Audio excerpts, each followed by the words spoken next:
यूं तो दुनिया भर में कई देश मौजूद है, लेकिन जापान एक ऐसा देश है जो अपने आप में आधुनिक और एडवांस है, जहां जाने पर आपको एक अलग ही दुनिया में आने का एहसास होगा। लेकिन इतना छोटा देश होने के बावजूद भी जापान का पूरी दुनिया में डंका बजता है।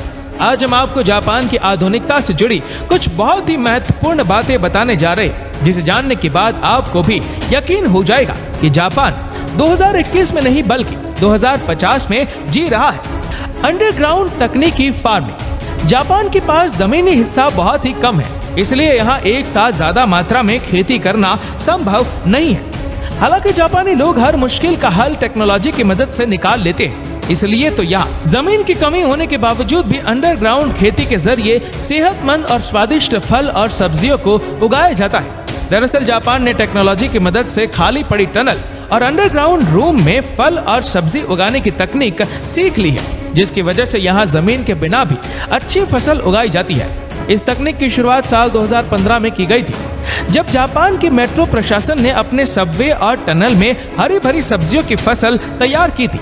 इस प्रयोग के सफल हो जाने के बाद जापान में अंडरग्राउंड फार्मिंग जोर शोर से बढ़ने लगी, जिसकी वजह से आज इस देश में फल और सब्जियों को टेक्नोलॉजी की मदद से उगाया जाता है।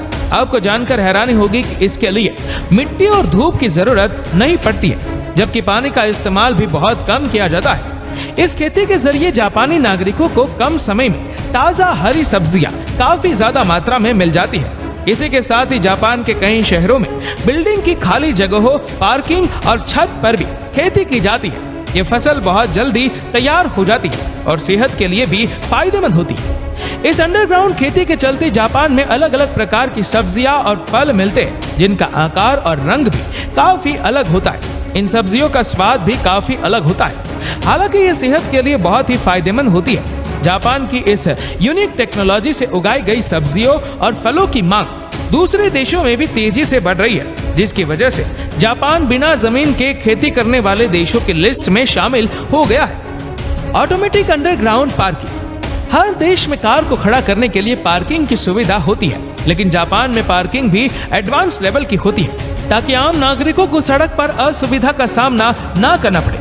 जापान में साइकिलों के लिए ऑटोमेटिक अंडरग्राउंड पार्किंग सिस्टम का इस्तेमाल किया जाता है, जबकि गाड़ियों के लिए लोगों को पार्किंग सर्टिफिकेट लेना पड़ता है। जापान में कार सिर्फ वही व्यक्ति खरीद सकता है जिसके पास उसे पार्क करने के लिए पर्याप्त जगह हो। ऐसे में सरकार कार खरीदने वाले नागरिक को पार्किंग सर्टिफिकेट देती है, ताकि उनके पास कार को खड़ा करने के लिए जगह मौजूद हो और सड़कों पर ट्रैफिक की समस्या पैदा ना हो।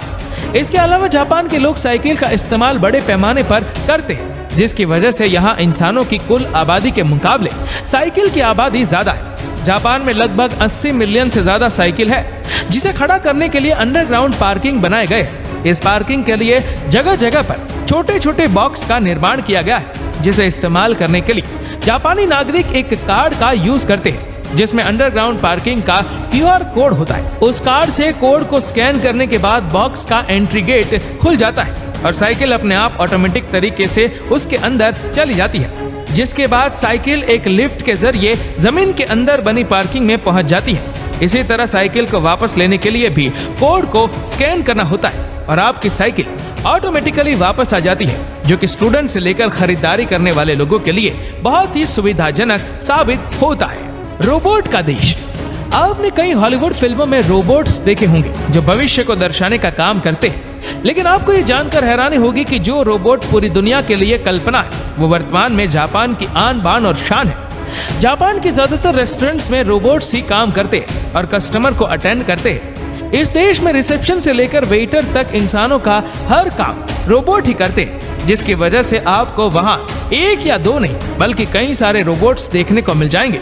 इसके अलावा फैक्ट्रियों, स्पेस स्टेशन और मेडिकल सेक्टर में भी रोबोट ही काम करते हैं, जिससे इंसान को दूसरे बिजनेस संभालने में सहूलियत मिल जाती है। आपको ये जानकर हैरानी होगी कि महामारी के दौरान अस्पतालों में रोबोट ने इंसानों का इलाज किया था और उनकी देखभाल की थी। इसी के साथ ही वो मरीजों को रूटीन चेकअप समेत सारी जरूरतों का ख्याल रखते थे। जापान दुनिया का इकलौता ऐसा देश है जो अपने बनाए रोबोट्स को स्पेस में भी भेज चुका है। साल 2013 में जापान ने अपना पहला रोबोट अंतरिक्ष यात्री के रूप में स्पेस में भेजा था, जिसका नाम था किरोबा। इसके अलावा जापान में आने वाले सालाना 500 से भी ज्यादा भूकंप के दौरान राहत और बचाव का काम रोबोट द्वारा ही पूरा किया जाता है, जो मलबे में दबे लोगों को ढूंढने और उन्हें सुरक्षित बाहर निकालने का काम करते हैं। जापान में रोबोट टेक्नोलॉजी इतनी आगे पहुंच चुकी है कि वर्तमान में उसकी बराबरी कर पाना किसी भी देश के लिए बहुत ही मुश्किल काम है। एडवांस और हाई टेक टॉयलेट्स।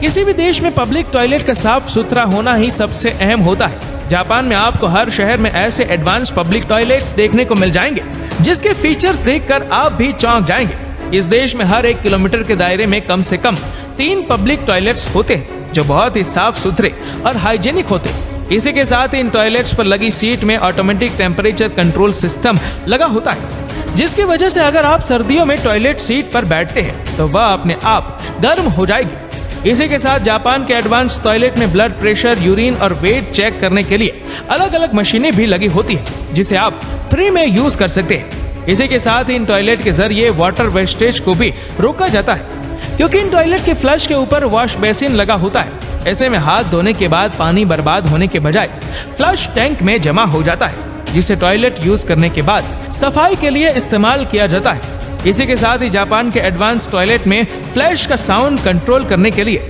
सेंसर लगे होते हैं, जिसकी वजह से जब कोई टॉयलेट में फ्लश करता है तो उसकी आवाज बाहर नहीं जाती है। बुलेट ट्रेन का आविष्कार।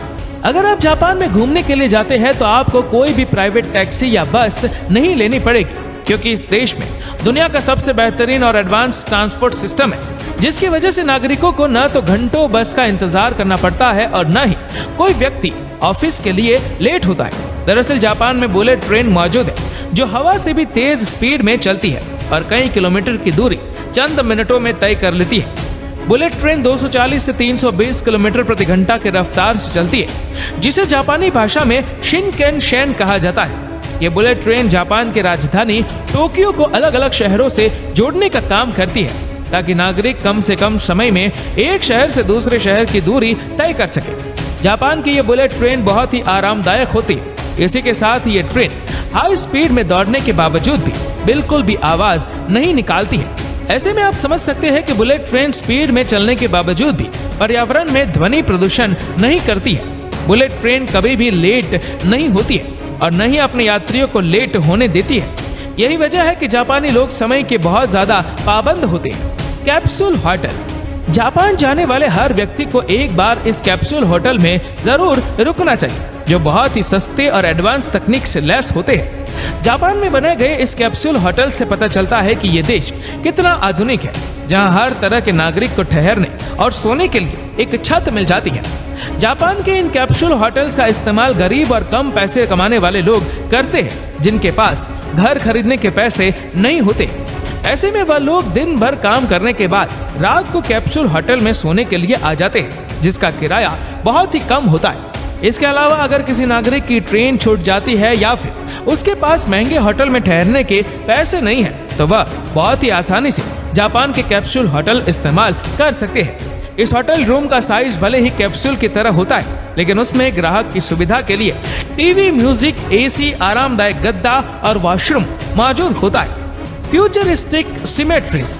जापान में जमीन की कमी है, जिसकी वजह से वहाँ कब्रिस्तान की संख्या बहुत ही कम है। ऐसे में पहले से बने कब्रिस्तान भर चुके हैं और वर्तमान में मृतकों के शव को दफनाने के लिए पर्याप्त जमीन नहीं है, जिसकी वजह से इस देश में एडवांस टेक्नोलॉजी वाले कब्रिस्तान का निर्माण किया जाने लगा है। ये कब्रिस्तान जापान की पारंपरिक और आधुनिक सभ्यता का प्रतीक है। इन्हीं एडवांस कब्रिस्तान में से एक है रूरीडेन, जो जापान के मशहूर काओकोकुजी बुद्धिस्ट टेम्पल के पास बनाया गया है। इस कब्रिस्तान में मृतक की बॉडी को एडवांस तरीके से जमीन के अंदर बने चैम्बर में दफना दिया जाता है, जिससे स्पेस की कमी नहीं होती है और एक साथ कई लोगों के शव दफनाए जा सकते हैं। इसी के साथ ही इस कब्रिस्तान के ऊपरी हिस्से में एक बड़ा सा हॉल बनाया गया है, जिसमें छोटी छोटी बॉक्स के आकार की खिड़कियां मौजूद है। हर बॉक्स में भगवान बुद्ध की एक छोटी सी मूर्ति रखी हुई है, जिनकी संख्या लगभग 2000 है। ये मूर्तियां इस बात को दर्शाती है कि कब्रिस्तान के अंदर इतनी संख्या में मृतकों के शव दफन किए गए, जिसके बाद उनकी याद में हर एक बॉक्स में एक मूर्ति रखी जाती है। इतना ही नहीं, इस एडवांस कब्रिस्तान के हॉल में जब कोई नागरिक अपने मृतक रिश्तेदार से मिलने आता है, तो किसी एक स्टेचू की लाइट अपने आप जलने लगती है। इस तरह एडवांस तरीके से शव को दफन किए जाने के बावजूद भी जापानी नागरिक मूर्तियों के जरिए अपने प्रियजनों के संपर्क में रहते हैं, उनसे प्रार्थना करते हैं और उनसे मिलने आते हैं। माना जाता है कि हर एक स्टेच्यू के बॉक्स को कब्र में दफन किए गए शव से जोड़ा जाता है, इसलिए जब उस कब्र से मिलने के लिए कोई व्यक्ति आता है तो स्टेच्यू की लाइट जलने लगती है। आपको बता दें कि इस एडवांस कब्रिस्तान में हर स्टेच्यू को ब्लू रंग की खूबसूरत लाइट से कवर किया गया है ताकि उन्हें देखने वाले इंसान को शांति और स्थिरता का एहसास हो। इस तरह के कब्रिस्तान जापान के अलावा पूरी दुनिया में कहीं और देखने को नहीं मिलते हैं। इसीलिए ये कहा जा सकता है कि जापान साल 2050 में जी रहा है। तो ये था जापान से जुड़ी कुछ ऐसी बातें जो उसे पूरी दुनिया से अलग और एडवांस बनाती है। जापान की प्रगति के पीछे वहाँ के वैज्ञानिकों और नागरिकों की अहम भूमिका है, जो न सिर्फ बदलाव को अपनाती है बल्कि अपनी पुरानी परंपरा को भी जीवित रखना जानते हैं। दोस्तों, इस वीडियो को लेकर आपकी क्या राय है, नीचे कमेंट करके जरूर बताइएगा। और अगर आपको वीडियो अच्छा लगा हो तो इस वीडियो को लाइक करेगा, शेयर करेगा ज्यादा से ज्यादा लोगों तक, और ऐसी ही और भी इंटरेस्टिंग जानकारियों के लिए सब्सक्राइब करें हमारे YouTube चैनल को।